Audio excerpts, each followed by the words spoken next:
Hey everyone, Phlashweb here. In this video I'm going to be talking about whether you should focus your attention on one social media platform like Facebook or Twitter, or whether you should try and cover lots of different platforms for a maximum approach. Coming up.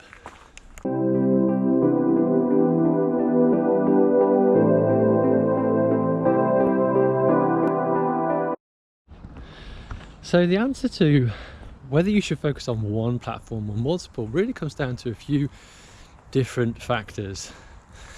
I'll summarize the factors into experience, your position of your business, and the resources you've got, the resources being money and time. Experience is the first point. I'd say if you've got experience with lots of different marketing platforms and you're someone that has an analytical kind of mind and you find this kind of thing really interesting and you enjoy it, then it can make sense to do a lot of different marketing platforms. If you've got time to experiment and learn the platforms yourself, then it makes sense to see which ones are delivering and to cover lots of different bases, because you can have a wider impact on your audience, you can reach different audiences on different platforms, and as long as you're controlling and analysing, you'll know exactly what you're spending and whether it's delivering you results. If, on the other hand, you don't have very much experience, it makes a lot of sense to focus your attention on the platform that's delivering you the best results. And to know which platform is delivering the best results, you need to do a little bit of an analysis initially to figure out where your audience is. That might be a couple of platforms and your initial assessment of like whether or not your audience is on Facebook and Instagram, for example, and then a little bit of testing to see what your audience is responding to, because there's a lot of factors in marketing. It could be your content doesn't resonate on some platforms. It could be that the audience isn't, even though it's the right audience, they may not be interested in seeing your message in the particular platform you're marketing on. So testing comes into play, and once you've discovered that one of your platforms is delivering better than the other, then you need to start to focus down, because a lot of these platforms, there's quite a lot of work and a lot of knowledge to be obtained to become very proficient at marketing on them. So it's definitely worth, if you've got constrained resources, focusing on a single platform that's delivering you the best results until the point where you're plateauing in terms of the results you're getting. Then it's probably time to consider some sort of training or getting some expert help in, or trying some new platforms. So that's the first thing on experience. The second point around where your business is.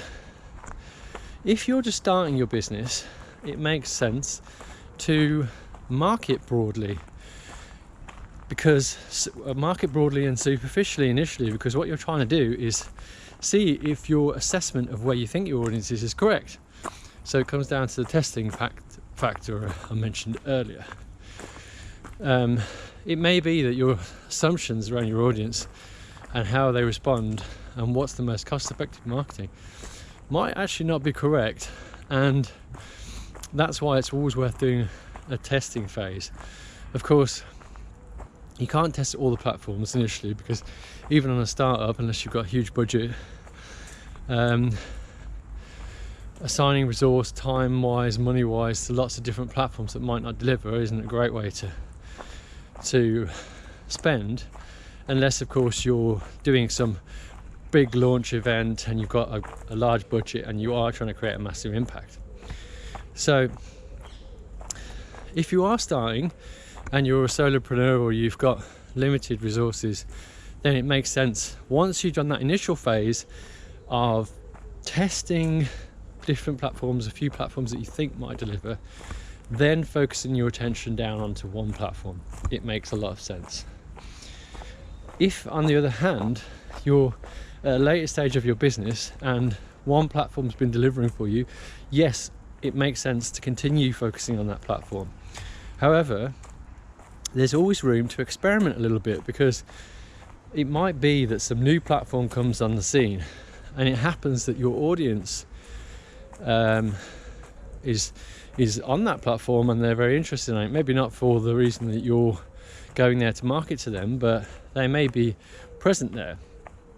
And if it's a new platform, or it's a platform you haven't tried before, then it's hard to know what result you're going to get. And sometimes even with completely new platforms, it can be quite cost effective to market because there's less competition sometimes, and they haven't been as, let's say, bombarded with other marketing, so they may be more responsive, right? So it's worth experimenting in that area. So the third factor I mentioned, I think, was budget. And budget is probably the most important constraint aside from time. And if you have a limited budget, and you really, well, as most people do have a fairly limited budget, but you need to assign at some point a small experimental segment to that so that you can test other platforms or other mechanisms of an existing platform, right? Facebook's got lots of different means of marketing to people within the platform itself, right? There's so many different types of strategy and ways you can position your business in Facebook itself. So you can try things within the platform, right? If you're getting results there, there's always some new avenues you can attempt. So that's my thoughts on budget. If you have some constraints around the budget side, then assign most of your finances towards what's delivering the most, and assign a smaller proportion to the experimental piece. So I hope that was helpful, and I look forward to seeing you on the next video.